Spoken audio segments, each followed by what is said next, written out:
Joining us now live from Virginia, though, Governor Terry Mcaulliffe. Hey, Governor, great to have you with us. Hey, John, great to be with you, buddy. Give me your quick prediction. Who wins tonight? Trump on the Republican side, Bernie Sanders on the Democratic side. I know, Governor, you're a big fan of Hillary Clinton. I believe she'll be the nominee, but I got to tell you, the hotel that I checked into last night was there was a Bernie Sanders rally. The center was there. They had 1,800 people. I mean, I've never seen so much enthusiasm. I think he's going to do real well this evening.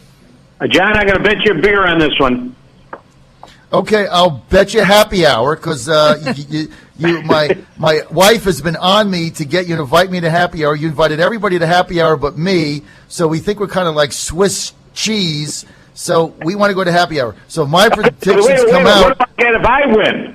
I invite you to the governor's mansion to drink my beer is not exactly a winning bet. Well, the winning bet. I tell you what, if I lose the bet, then I will come to the governor's mansion and eat crow. How about that? All right, fair enough. That's a good deal. Right. Look, it's a good. Speaking of good deals, let's get to your compromise that you laid out on guns on your press conference on Friday. Here's my take. I think this is a great compromise.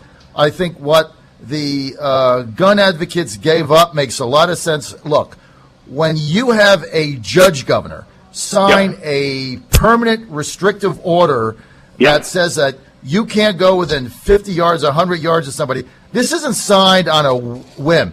This means there's a real issue. So now if you have a permanent restrictive order, you're not going to be able to have a concealed weapon. And then the other thing, at the shows, you have state police there, and voluntarily you can do a background check. What's the matter with that? Nothing. In fact, let's add a little more meat to it, John. The two things we agree. Listen, these are both my bills that I proposed to the General Assembly. So they're approving both of the two bills that I had in. Is that one, the protective order? Under Virginia law today, you can possess and transport. I mean, you cannot purchase and you can transport. What we're changing is now you cannot possess.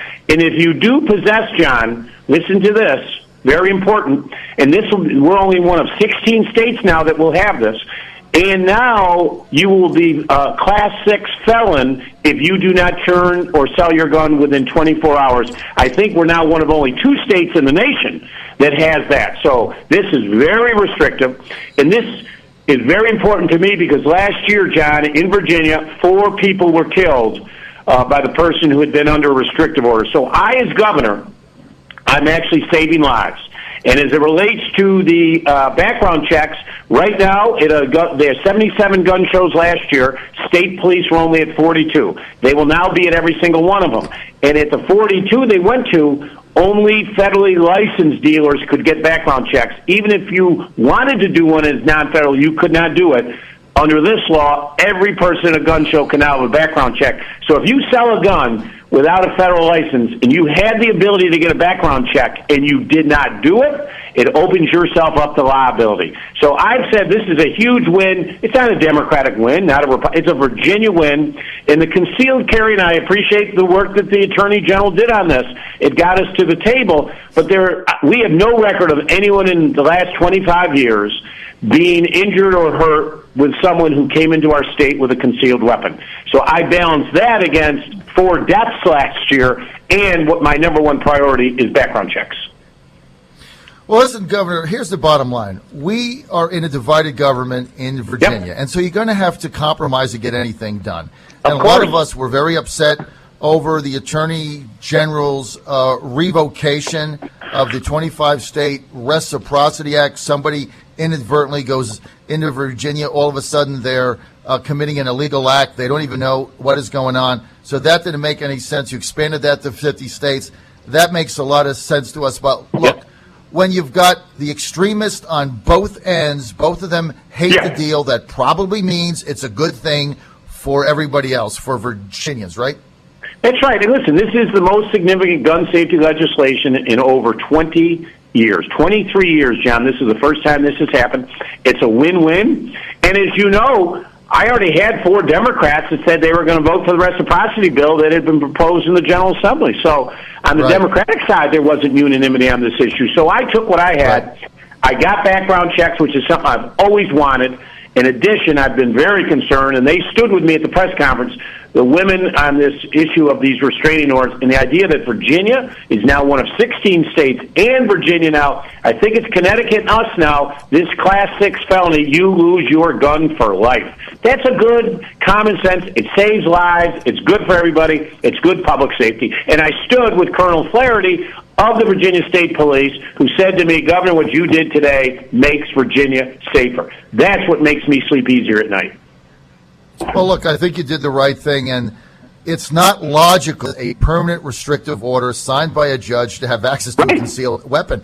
I mean, these things are not signed, like I said earlier, these things are signed to have a permanent restrictive order. Something bad is happening for a judge to sign that. So I think this is perfectly logical. The other thing that I think I'm so enthusiastic is the fact that we now have state police at all the gun shows for voluntary background checks. I mean, I don't know how you could be more gun-friendly than saying we're going to give everybody the opportunity to have a voluntary background check. I think that makes perfect sense.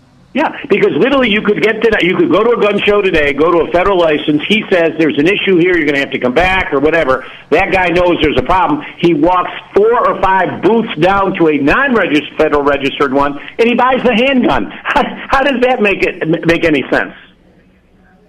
Doesn't make any sense at all. No. I want to applaud you, Governor, for your leadership on this. This took real leadership.